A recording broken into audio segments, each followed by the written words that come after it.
Military পাওয়ার, তারপর ছাত্রলীগের পাওয়ার, আওয়ামী লীগের পাওয়ার, ভারতের পাওয়ার, চীনের পাওয়ার থেকে শুরু করে তার শুধু ডক্টরেট ডিগ্রি লাগবে। শেষের দিকে এসে তিনি ভীষণ রকম অস্থির হয়ে পড়েছিলেন।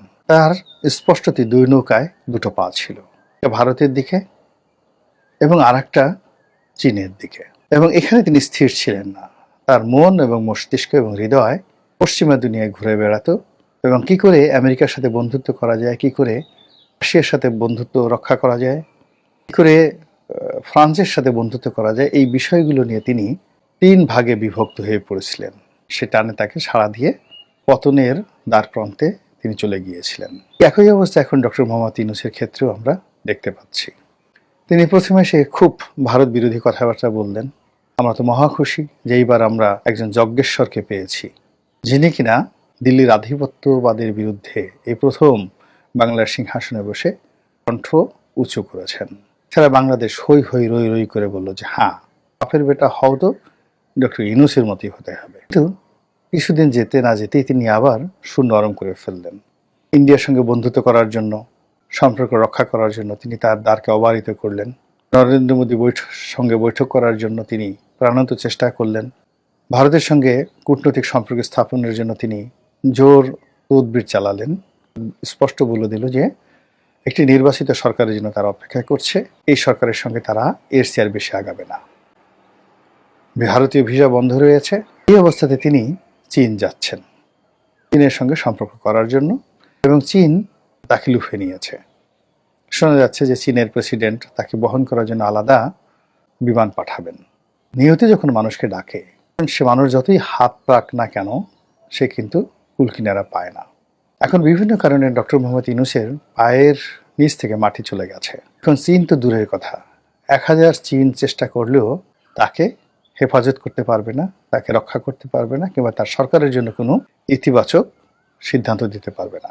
বরং চীনের খপ্পরে পড়ে তিনি যদি কোনো সিদ্ধান্ত চীনের পক্ষে দেন এবং চীনের সঙ্গে যদি একটা চুক্তিতে আসেন, সেটি ভারতের জন্য রীতিমতো একটি জিহাদের কারণ হয়ে দাঁড়াবে, এটা জিদের কারণ হয়ে দাঁড়াবে। এই কাজের পাশাপাশি আবার তিনি পশ্চিমাদের সাথেও কিন্তু সম্পর্কটা রক্ষা করার চেষ্টা করছেন। স্পষ্টত জানেন যে ডোনাল্ড ট্রাম্পের সঙ্গে তার সম্পর্ক ভালো না, ডোনাল্ড ট্রাম্প তাকে ছাড়বেন না। ইতিমধ্যে আপনারা দেখেছেন যে কমলা হ্যারিস এবং হিলারি ক্লিন্টনের সিকিউরিটি পাস সেটি বাদ দেওয়া হয়েছে, বাদ করা হয়েছে। ডোনাল্ড ট্রাম্প বলেছেন যে না, এই ধরনের মানুষ অতি গুরুত্বপূর্ণ বিষয়ে তারা জানতে পারে না। ক্লিন্টন ফাউন্ডেশন নিয়ে তদন্ত করা হবে এবং ক্লিন্টন ফাউন্ডেশনে যারা দান করেছেন, টাকা দিয়েছেন, তাদের মধ্যে ডক্টর ইউনূস পড়ে যাবেন। এরপর ডক্টর ইউনূসের গ্রামীণ ব্যাংক, তাদের যে শাখা কর্মকাণ্ড ইউরোপ এবং আমেরিকাতে আছে, এগুলোতেও তদন্ত শুরু হয়ে যাবে, এফবিআই তদন্ত শুরু হয়ে যাবে। তো এই পরিস্থিতি সামাল দেওয়ার জন্য তিনি ডোনাল্ড ট্রাম্পের যে সেকেন্ড ইন কমান্ড এখন যিনি রয়েছেন, ইলন মাস্ক, তার সঙ্গে সম্পর্ক স্থাপন করার চেষ্টা করছেন এবং এই সম্পর্ক স্থাপন করার জন্য বাংলাদেশ নামক রাষ্ট্র এবং রাষ্ট্র শক্তিকে তিনি ব্যবহার করছেন। এবং আগামী 90 দিনের মধ্যে যে কোনো মূল্যে ইলন মাস্কের যে ইন্টারনেট কোম্পানি স্টারলিংক, এটি বাংলাদেশে আনার জন্য তিনি নির্দেশনা জারি করেছেন। এখানে দেশের কত ক্ষতি হলো, এর দ্বারা এক্সিস্টিং যারা ব্যবসা বাণিজ্য করছেন তাদের কি ক্ষতি হবে, দেশের কি লাভ হবে, তার চাইতে বড় ব্যাপার হলো ডক্টর মোহাম্মদ ইউনূস জিদ করেছেন যে তিনি ডোনাল্ড ট্রাম্পের সঙ্গে সম্পর্ক করবেনই। ডক্টর মোহাম্মদ ইউনূসের যে রাজনৈতিক ভবিষ্যৎ, এটি ক্রমশ জটিল থেকে জটিলতর হচ্ছে। তার রাজনীতির যে ভাগ্যের আকাশ, তিনি সিদ্ধান্ত নিতে পারছেন না, তিনি সিদ্ধান্ত দিতেও পারছেন না। তিনি কথা বলছেন, সেটা কথা হচ্ছে না। তিনি চুপ থাকতে পারছেন না, আবার যে কথাগুলো বলছেন সেই কথায় নানা রকম কনফিউশন তৈরি হচ্ছে। শেখ হাসিনার জমানাতে শেখ হাসিনার কিছু কর্মকাণ্ডের কারণে তিনি নিদারুণভাবে সমালোচিত হয়েছিলেন। 2014 সন, 18 এবং 24 তিনটি অনিয়মের নির্বাচন এবং তিনটি অগণতান্ত্রিক নির্বাচন করার ফলে যে প্রধানমন্ত্রী হিসেবে আইনগত ভিত্তি, বৈধতা এবং নৈতিক মনোবল শূন্যের কোঠায় চলে গিয়েছিল। তার যে সুদীর্ঘ রাজনৈতিক জীবন, তার যে পারিবারিক ঐতিহ্য, ট্রেডিশন, তিনি যে বঙ্গবন্ধু কন্যা, তিনি যে একটি রাজনৈতিক পরিবারকে রিপ্রেজেন্ট করেন, সব কিছুই তার জন্য বুমেরাং হয়ে পড়েছিল। শেখ হাসিনা পরপর 2বার গণতান্ত্রিকভাবে নির্বাচিত প্রধানমন্ত্রী।